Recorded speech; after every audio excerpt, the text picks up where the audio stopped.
Chapter 10. The Adventure of the Noble Bachelor. The Lord St. Simon marriage and its curious termination have long ceased to be a subject of interest in those exalted circles in which the unfortunate bridegroom moves. Fresh scandals have eclipsed it, and their more piquant details have drawn the gossips away from this 4-year-old drama. As I have reason to believe, however, that the full facts have never been revealed to the general public, and as my friend Sherlock Holmes had a considerable share in clearing the matter up, I feel that no memoir of him would be complete without some little sketch of this remarkable episode. It was a few weeks before my own marriage, during the days when I was still sharing rooms with Holmes in Baker Street, that he came home from an afternoon stroll to find a letter on the table waiting for him.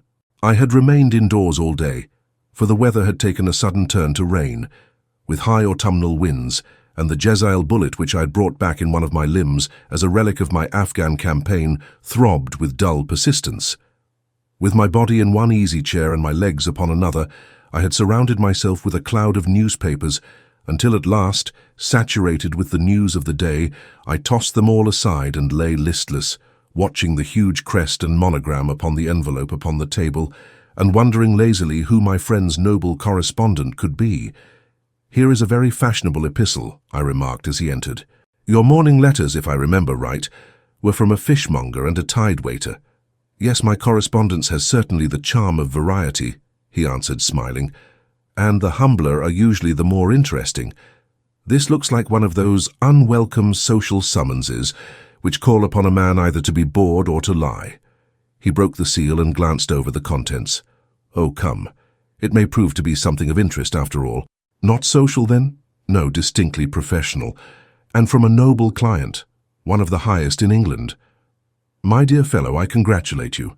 I assure you, Watson, without affectation, that the status of my client is a matter of less moment to me than the interest of his case. It is just possible, however, that also may not be wanting in this new investigation. You have been reading the papers diligently of late, have you not?" "It looks like it," said I ruefully, pointing to a huge bundle in the corner. "I have had nothing else to do." "It is fortunate, for you will perhaps be able to post me up. I read nothing except the criminal news and the agony column. The latter is always instructive. But if you have followed recent events so closely, you must have read about Lord St. Simon and his wedding." "Oh yes, with the deepest interest." "That is well. The letter which I hold in my hand is from Lord St. Simon. I will read it to you, and in return you must turn over these papers and let me have whatever bears upon the matter. This is what he says. "My dear Mr. Sherlock Holmes, Lord Backwater tells me that I may place implicit reliance upon your judgment and discretion. I have determined, therefore, to call upon you and to consult you in reference to the very painful event which has occurred in connection with my wedding. Mr. Lestrade of Scotland Yard is acting already in the matter, but he assures me that he sees no objection to your cooperation, and that he even thinks that it might be of some assistance. I will call at 4 o'clock in the afternoon, and should you have any other engagement at that time, I hope that you will postpone it, as this matter is of paramount importance. Yours faithfully, Robert St. Simon." It is dated from Grosvenor Mansions, written with a quill pen, and the noble lord has had the misfortune to get a smear of ink upon the outer side of his right little finger, remarked Holmes as he folded up the epistle. "He says 4 o'clock. It is 3 now. He will be here in an hour. Then I have just time, with your assistance, to get clear upon the subject. Turn over those papers and arrange the extracts in their order of time, while I take a glance as to who our client is." He picked a red-covered volume from a line of books of reference beside the mantelpiece. "Here he is," said he, sitting down and flattening it out upon his knee.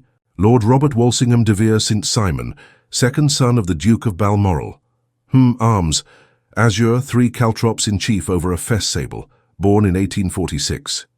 He's 41 years of age, which is mature for marriage. Was Under-Secretary for the Colonies in a late administration. The Duke, his father, was at one time Secretary for Foreign Affairs. They inherit Plantagenet blood by direct descent, and Tudor on the distaff side. Ha! Well, there is nothing very instructive in all this. I think that I must turn to you, Watson, for something more solid." "I have very little difficulty in finding what I want," said I, "for the facts are quite recent and the matter struck me as remarkable. I feared to refer them to you, however, as I knew that you had an inquiry on hand and that you disliked the intrusion of other matters. Oh, you mean the little problem of the Grosvenor Square furniture van? That is quite cleared up now, though indeed it was obvious from the first. Pray give me the results of your newspaper selections. Here is the first notice which I can find. It is in the personal column of the Morning Post and dates, as you see, some weeks back. A marriage has been arranged, it says, and will, if rumour is correct, very shortly take place between Lord Robert St. Simon, second son of the Duke of Balmoral, and Miss Hattie Doran, the only daughter of Aloysius Doran, Esquires of San Francisco, Calians, USA. That is all. Terse and to the point, remarked Holmes, stretching his long, thin legs towards the fire. There was a paragraph amplifying this in one of the society papers of the same week. Ah, here it is. There will soon be a call for protection in the marriage market, for the present free trade principle appears to tell heavily against our home product. One by one, the management of the noble houses of Great Britain is passing into the hands of our fair cousins from across the Atlantic. An important addition has been made during the last week to the list of the prizes which have been borne away by these charming invaders. Lord St. Simon, who has shown himself for over 20 years proof against the little god's arrows, has now definitely announced his approaching marriage with Miss Hattie Doran, the fascinating daughter of a California millionaire. Miss Doran, whose graceful figure and striking face attracted much attention at the Westbury House festivities, is an only child, and it is currently reported that her dowry will run to considerably over the 6 figures, with expectancies for the future. As it is an open secret that the Duke of Balmoral has been compelled to sell his pictures within the last few years, and as Lord St. Simon has no property of his own save the small estate of Birchmoor, it is obvious that the Californian heiress is not the only gainer by an alliance which will enable her to make the easy and common transition from a Republican lady to a British peeress. Anything else? Asked Holmes, yawning. Oh yes, plenty. Then there is another note in the Morning Post to say that the marriage would be an absolutely quiet one, that it would be at St. George's, Hanover Square, that only half a dozen intimate friends would be invited, and that the party would return to the furnished house at Lancaster Gate, which has been taken by Mr. Aloysius Doran. 2 days later, that is on Wednesday last, there is a curt announcement that the wedding had taken place, and that the honeymoon would be passed at Lord Backwater's place near Petersfield. Those are all the notices which appeared before the disappearance of the bride. Before the what? Asked Holmes with a start. The vanishing of the lady? When did she vanish then? At the wedding breakfast. Indeed, this is more interesting than it promised to be. Quite dramatic, in fact. Yes, it struck me as being a little out of the common. They often vanish before the ceremony and occasionally during the honeymoon, but I cannot call to mind anything quite so prompt as this. Pray let me have the details.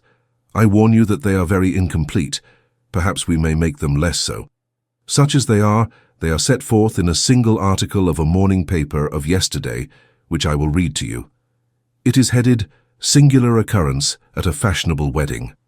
The family of Lord Robert St. Simon has been thrown into the greatest consternation by the strange and painful episodes which have taken place in connection with his wedding. The ceremony, as shortly announced in the papers of yesterday, occurred on the previous morning, but it is only now that it has been possible to confirm the strange rumours which have been so persistently floating about. In spite of the attempts of the friends to hush the matter up, so much public attention has now been drawn to it that no good purpose can be served by affecting to disregard what is a common subject for conversation.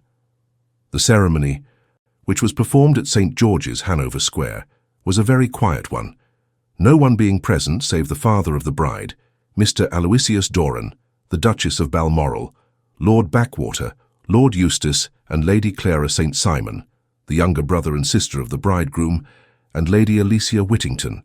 The whole party proceeded afterwards to the house of Mr. Aloysius Doran at Lancaster Gate, where breakfast had been prepared. It appears that some little trouble was caused by a woman, whose name has not been ascertained, who endeavoured to force her way into the house after the bridal party, alleging that she had some claim upon Lord St. Simon. It was only after a painful and prolonged scene that she was ejected by the butler and the footman.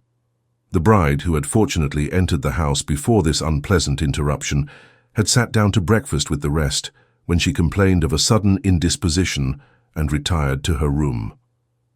Her prolonged absence having caused some comment, her father followed her, but learned from her maid that she had only come up to her chamber for an instant, caught up an ulster and bonnet, and hurried down to the passage. One of the footmen declared that he had seen a lady leave the house thus apparelled, but had refused to credit that it was his mistress, believing her to be with the company.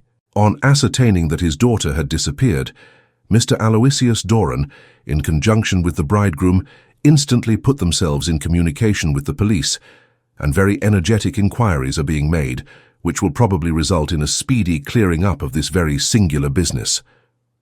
Up to a late hour last night, however, nothing had transpired as to the whereabouts of the missing lady.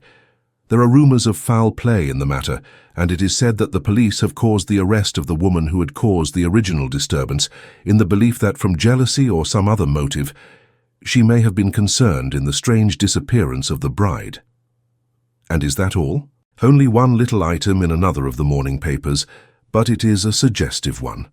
And it is that Miss Flora Miller, the lady who had caused the disturbance, has actually been arrested. It appears that she was formerly a danseuse at the Allegro, and that she has known the bridegroom for some years.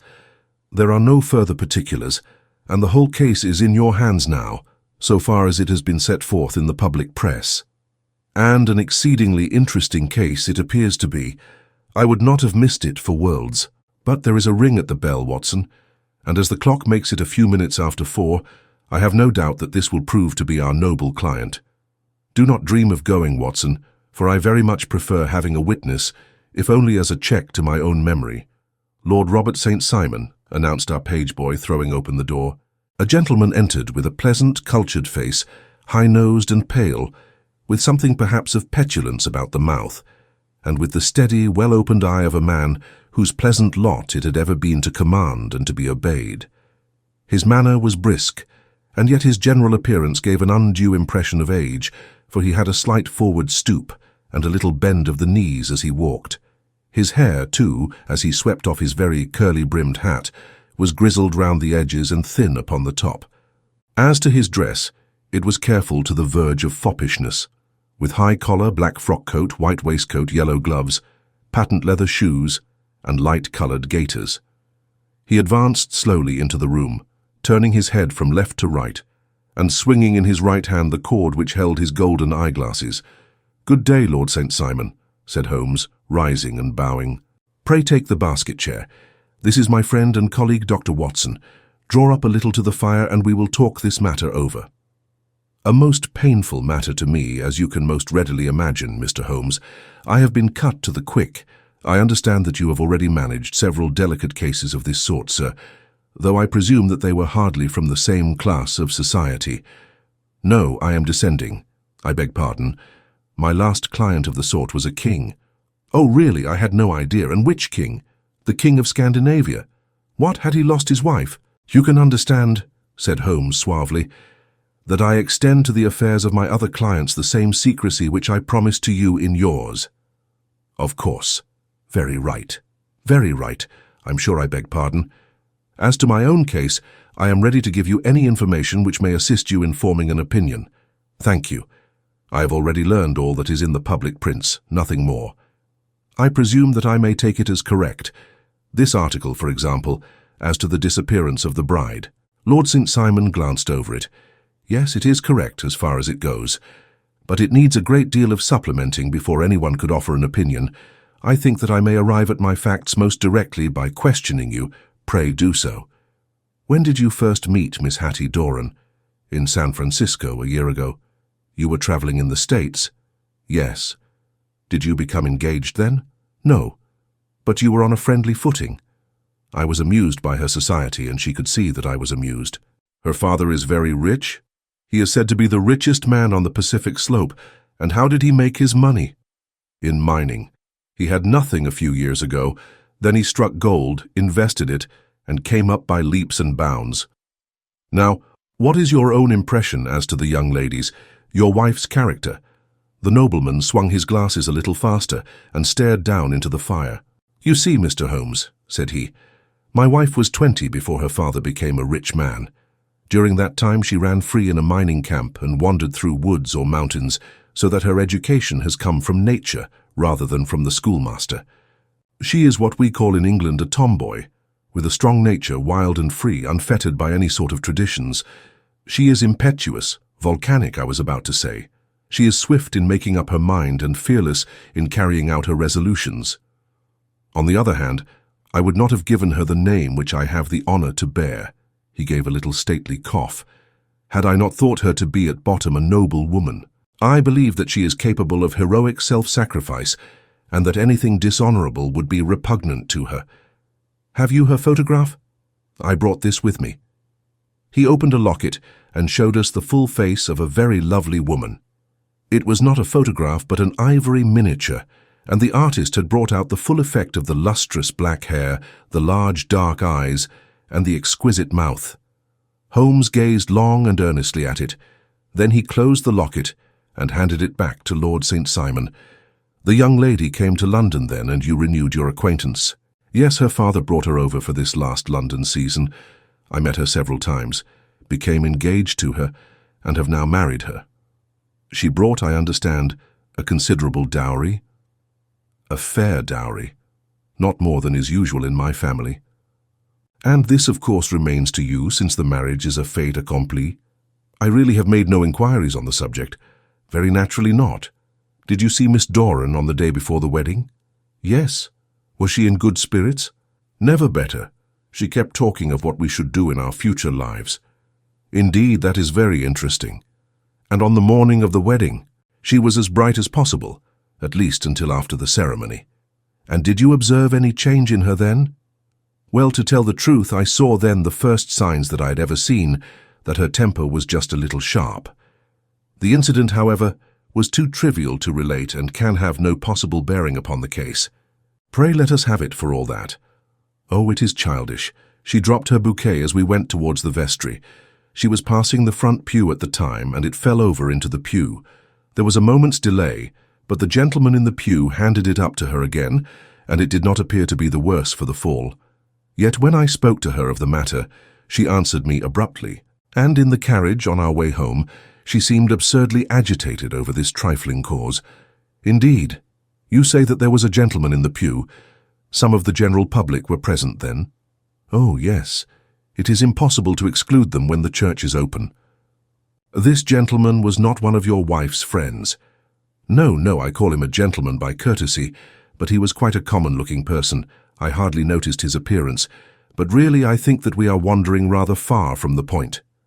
Lady St. Simon, then, returned from the wedding in a less cheerful frame of mind than she had gone to it.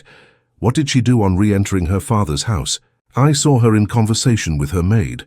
And who is her maid? Alice is her name. She is an American and came from California with her. A confidential servant? A little too much so. It seemed to me that her mistress allowed her to take great liberties. Still, of course, in America they look upon these things in a different way. How long did she speak to this Alice? Oh, a few minutes. I had something else to think of. You did not overhear what they said? Lady St. Simon said something about jumping a claim. She was accustomed to use slang of the kind. I have no idea what she meant. American slang is very expressive sometimes. And what did your wife do when she finished speaking to her maid? She walked into the breakfast room. On your arm? No, alone. She was very independent in little matters like that. Then, after we had sat down for 10 minutes or so, she rose hurriedly, muttered some words of apology, and left the room. She never came back. But this maid, Alice, as I understand, deposes that she went to her room, covered her bride's dress with a long ulster, put on a bonnet and went out. Quite so. And she was afterwards seen walking into Hyde Park in company with Flora Miller, a woman who is now in custody, and who had already made a disturbance at Mr. Doran's house that morning. Ah, yes. I should like a few particulars as to this young lady, and your relations to her. Lord St. Simon shrugged his shoulders and raised his eyebrows. We have been on a friendly footing for some years. I may say on a very friendly footing. She used to be at the Allegro. I have not treated her ungenerously, and she had no just cause of complaint against me, but you know what women are, Mr. Holmes. Flora was a dear little thing, but exceedingly hot-headed and devotedly attached to me. She wrote me dreadful letters when she heard that I was about to be married, And to tell the truth, the reason why I had the marriage celebrated so quietly was that I feared lest there might be a scandal in the church. She came to Mr. Doran's door just after we returned, and she endeavored to push her way in, uttering very abusive expressions towards my wife, and even threatening her. But I had foreseen the possibility of something of the sort, and I had 2 police fellows there in private clothes who soon pushed her out again. She was quiet when she saw that there was no good in making a row. Did your wife hear all this? No, thank goodness she did not. And she was seen walking with this very woman afterwards? Yes, that is what Mr. Lestrade of Scotland Yard looks upon as so serious.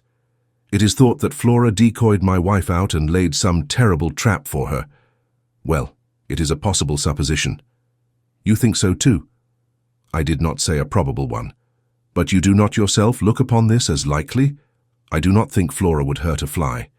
Still, jealousy is a strange transformer of characters. Pray, what is your own theory as to what took place?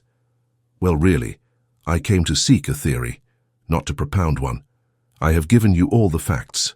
Since you ask me, however, I may say that it has occurred to me as possible that the excitement of this affair, the consciousness that she had made so immense a social stride, had the effect of causing some little nervous disturbance in my wife. In short, that she had become suddenly deranged. Well, really, when I consider that she has turned her back, I will not say upon me, but upon so much that many have aspired to without success, I can hardly explain it in any other fashion. Well, certainly that is also a conceivable hypothesis, said Holmes, smiling. And now, Lord St. Simon, I think that I have nearly all my data. May I ask whether you were seated at the breakfast table, so that you could see out of the window? We could see the other side of the road and the park.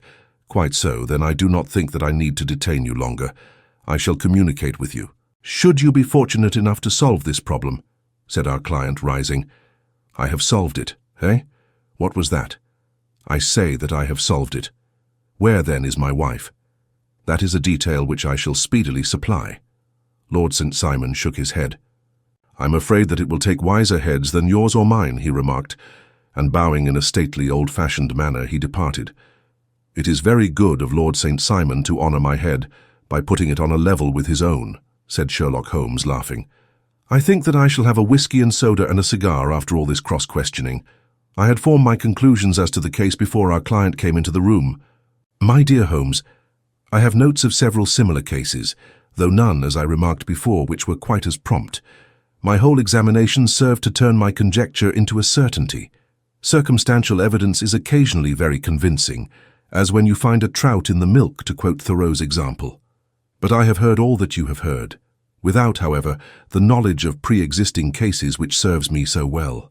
There was a parallel instance in Aberdeen some years back, and something on very much the same lines at Munich, the year after the Franco-Prussian War.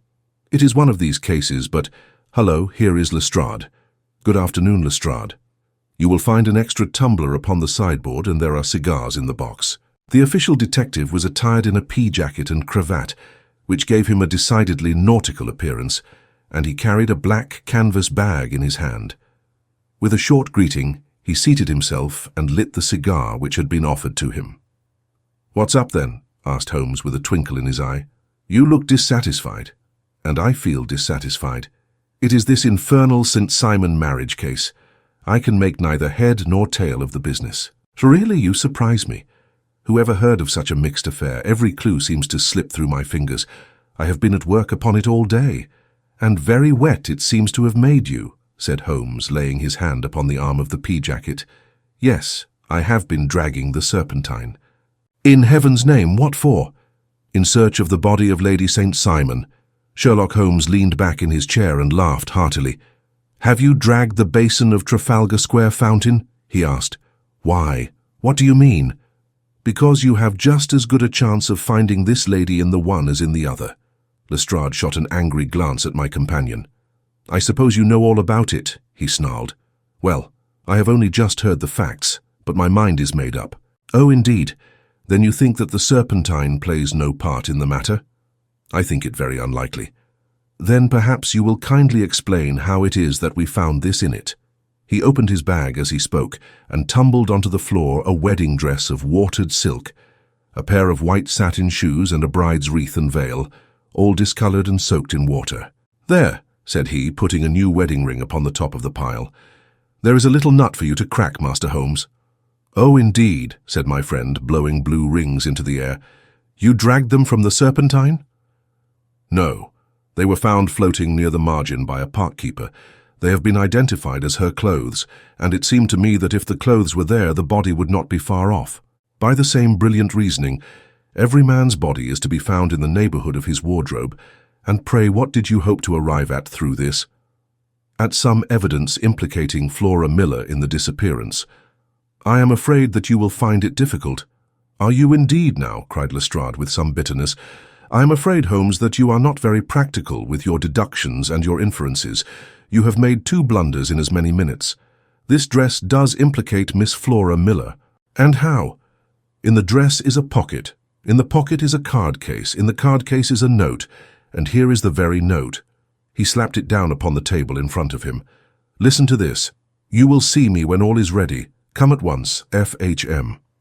Now my theory all along has been that Lady St. Simon was decoyed away by Flora Miller, and that she, with confederates, no doubt, was responsible for her disappearance. Here, signed with her initials, is the very note which was no doubt quietly slipped into her hand at the door, and which lured her within their reach. "Very good, Lestrade," said Holmes, laughing. "You really are very fine indeed. Let me see it." He took up the paper in a listless way, but his attention instantly became riveted, and he gave a little cry of satisfaction. "This is indeed important," said he. "Ha! You find it so?" "Extremely so. I congratulate you warmly." Lestrade rose in his triumph and bent his head to look. "Why?" he shrieked. "You're looking at the wrong side." "On the contrary, this is the right side." "The right side? You're mad. Here is the note written in pencil over here, and over here is what appears to be the fragment of a hotel bill, which interests me deeply. There's nothing in it." "I looked at it before," said Lestrade. "Octane 4th, rooms 8s, breakfast 2s, 60, cocktail 1s, lunch 2s and 60, glass sherry 8d. I see nothing in that." "Very likely not. It is most important all the same. As to the note, it is important also, or at least the initials are, so I congratulate you again." "I've wasted time enough," said Lestrade, rising. "I believe in hard work and not in sitting by the fire spinning fine theories. Good day, Mr. Holmes, and we shall see which gets to the bottom of the matter first." He gathered up the garments, thrust them into the bag and made for the door. "Just one hint to you, Lestrade," drawled Holmes before his rival vanished. "I will tell you the true solution of the matter. Lady St. Simon is a myth. There is not, and there never has been, any such person." Lestrade looked sadly at my companion. Then he turned to me, tapped his forehead 3 times, shook his head solemnly and hurried away. He had hardly shut the door behind him when Holmes rose to put on his overcoat. "There is something in what the fellow says about outdoor work," he remarked. "So I think, Watson, that I must leave you to your papers for a little." It was after 5 o'clock when Sherlock Holmes left me, but I had no time to be lonely, for within an hour there arrived a confectioner's man with a very large flat box. This he unpacked with the help of a youth whom he had brought with him, and presently, to my very great astonishment, a quite Epicurean little cold supper began to be laid out upon our humble lodging-house mahogany. There were a couple of brace of cold woodcock, a pheasant, a pâté de foie gras pie with a group of ancient and cobwebby bottles. Having laid out all these luxuries, my 2 visitors vanished away like the genii of the Arabian Nights, with no explanation save that the things had been paid for and were ordered to this address. Just before 9 o'clock, Sherlock Holmes stepped briskly into the room. His features were gravely set, but there was a light in his eye which made me think that he had not been disappointed in his conclusions. "They have laid the supper, then," he said, rubbing his hands. "You seem to expect company." "They have laid for 5. "Yes, I fancy we may have some company dropping in," said he. "I am surprised that Lord St. Simon has not already arrived. Ha! I fancy that I hear his step now upon the stairs. It was indeed our visitor of the afternoon who came bustling in, dangling his glasses more vigorously than ever, and with a very perturbed expression upon his aristocratic features. "My messenger reached you, then?" asked Holmes. "Yes, and I confess that the contents startled me beyond measure. Have you good authority for what you say?" "The best possible." Lord St. Simon sank into a chair and passed his hand over his forehead. "What will the Duke say," he murmured, "when he hears that one of the family has been subjected to such humiliation? It is the purest accident. I cannot allow that there is any humiliation. You look on these things from another standpoint. I fail to see that anyone is to blame. I can hardly see how the lady could have acted otherwise, though her abrupt method of doing it was undoubtedly to be regretted. Having no mother, she had no one to advise her at such a crisis." "It was a slight, sir, a public slight," said Lord St. Simon, tapping his fingers upon the table. "You must make allowance for this poor girl, placed in so unprecedented a position." "I will make no allowance. I am very angry indeed, and I have been shamefully used." "I think that I heard a ring," said Holmes. "Yes, there are steps on the landing. If I cannot persuade you to take a lenient view of the matter, Lord St. Simon, I have brought an advocate here who may be more successful." He opened the door and ushered in a lady and gentleman. "Lord St. Simon," said he, "allow me to introduce you to Mr. and Mrs. Francis Hay Moulton. The lady I think you have already met." At the sight of these newcomers, our client had sprung from his seat and stood very erect, with his eyes cast down and his hand thrust into the breast of his frock-coat, a picture of offended dignity. The lady had taken a quick step forward and had held out her hand to him, but he still refused to raise his eyes. It was as well for his resolution, perhaps, for her pleading face was one which it was hard to resist. "You're angry, Robert," said she. "Well, I guess you have every cause to be." "Pray make no apology to me," said Lord St. Simon bitterly.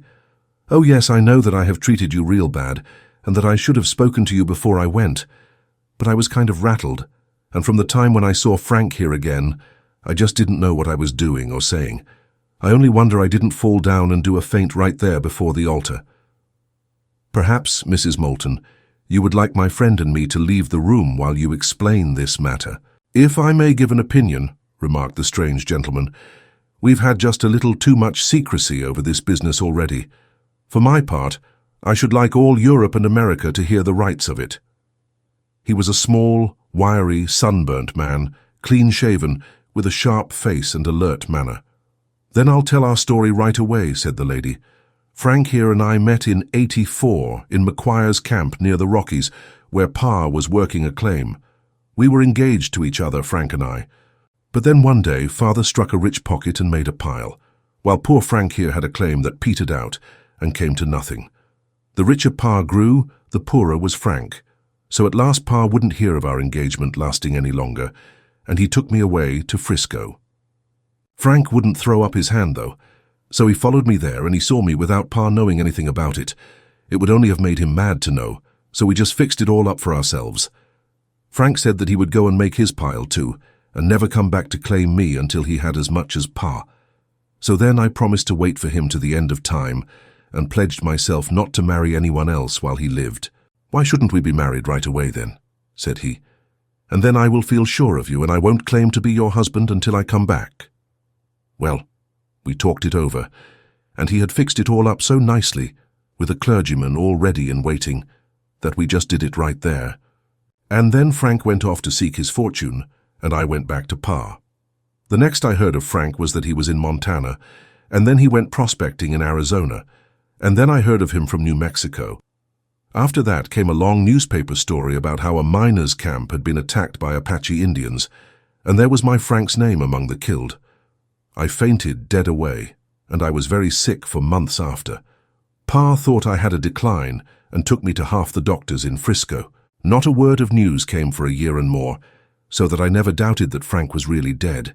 Then Lord St. Simon came to Frisco, and we came to London, and a marriage was arranged, and Pa was very pleased, but I felt all the time that no man on this earth would ever take the place in my heart that had been given to my poor Frank. Still, if I had married Lord St. Simon, of course I'd have done my duty by him. We can't command our love, but we can our actions. I went to the altar with him, with the intention to make him just as good a wife as it was in me to be. But you may imagine what I felt when, just as I came to the altar rails, I glanced back and saw Frank standing and looking at me out of the first pew. I thought it was his ghost at first, but when I looked again there he was still with a kind of question in his eyes, as if to ask me whether I were glad or sorry to see him. I wonder I didn't drop. I know that everything was turning round, and the words of the clergyman were just like the buzz of a bee in my ear. I didn't know what to do. Should I stop the service and make a scene in the church? I glanced at him again, and he seemed to know what I was thinking, for he raised his finger to his lips to tell me to be still. Then I saw him scribble on a piece of paper, and I knew that he was writing me a note. As I passed his pew on the way out, I dropped my bouquet over to him, and he slipped the note into my hand when he returned me the flowers. It was only a line asking me to join him when he made the sign to me to do so. Of course, I never doubted for a moment that my first duty was now to him, and I determined to do just whatever he might direct. When I got back, I told my maid, who had known him in California and had always been his friend. I ordered her to say nothing, but to get a few things packed and my ulster ready. I know I ought to have spoken to Lord St. Simon, but it was dreadful hard before his mother and all those great people. I just made up my mind to run away and explain afterwards. I hadn't been at the table 10 minutes before I saw Frank out of the window at the other side of the road. He beckoned to me and then began walking into the park. I slipped out, put on my things and followed him. Some woman came talking something or other about Lord St. Simon to me. Seemed to me from the little I heard as if he had a little secret of his own before marriage also.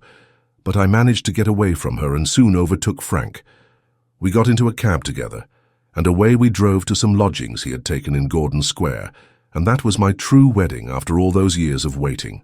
Frank had been a prisoner among the Apaches, had escaped, came on to Frisco, found that I had given him up for dead, and had gone to England, followed me there, and had come upon me at last on the very morning of my second wedding. I saw it in a paper, explained the American. It gave the name and the church, but not where the lady lived. Then we had a talk as to what we should do, and Frank was all for openness, but I was so ashamed of it all that I felt as if I should like to vanish away and never see any of them again. Just sending a line to Pa, perhaps, to show him that I was alive. It was awful to me to think of all those lords and ladies sitting round that breakfast table and waiting for me to come back.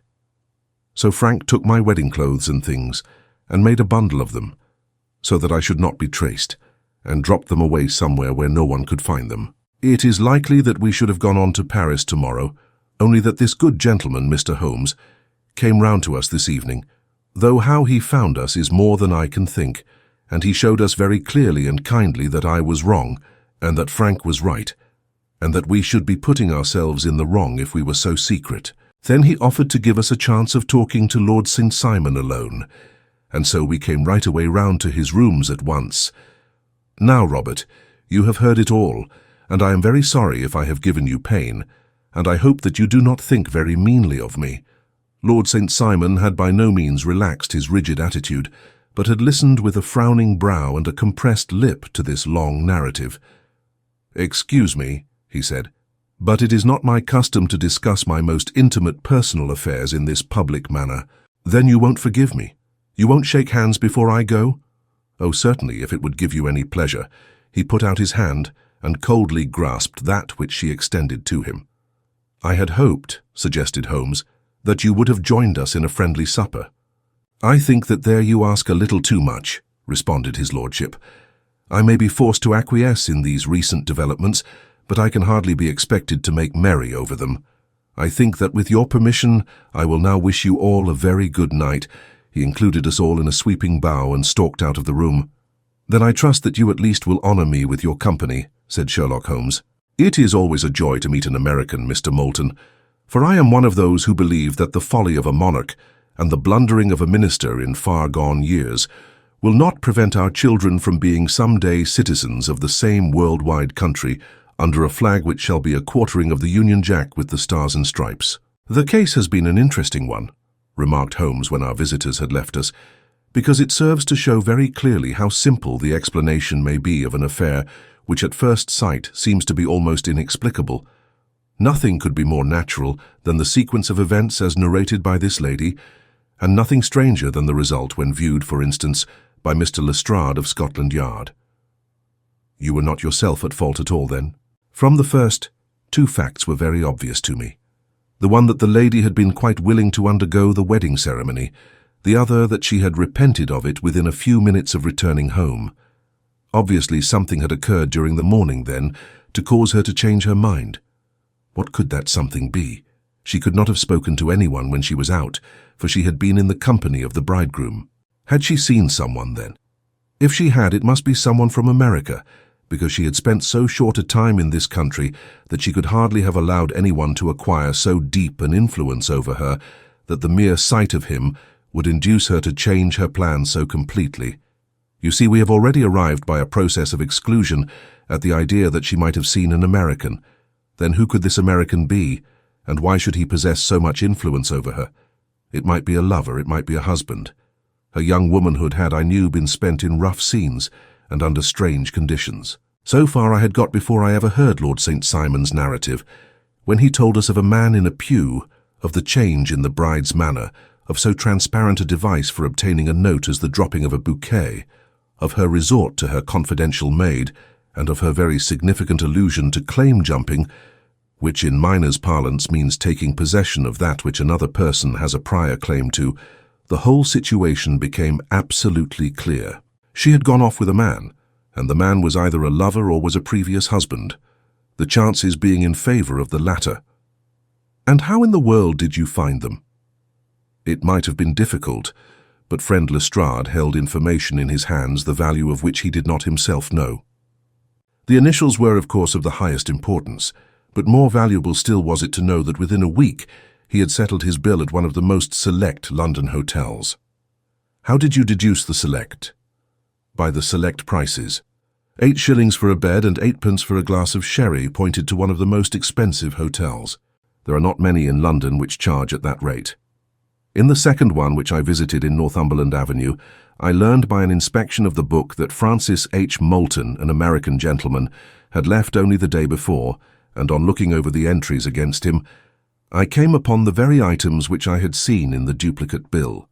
His letters were to be forwarded to 226 Gordon Square, so thither I travelled, and being fortunate enough to find the loving couple at home, I ventured to give them some paternal advice, and to point out to them that it would be better in every way that they should make their position a little clearer, both to the general public and to Lord St. Simon in particular. I invited them to meet him here, and as you see, I made him keep the appointment, but with no very good result, I remarked. His conduct was certainly not very gracious. Ah, Watson, said Holmes, smiling, perhaps you would not be very gracious either, if, after all the trouble of wooing and wedding, you found yourself deprived in an instant of wife and of fortune. I think that we may judge Lord St. Simon very mercifully, and thank our stars that we are never likely to find ourselves in the same position. Draw your chair up and hand me my violin, for the only problem we have still to solve is how to while away these bleak autumnal evenings.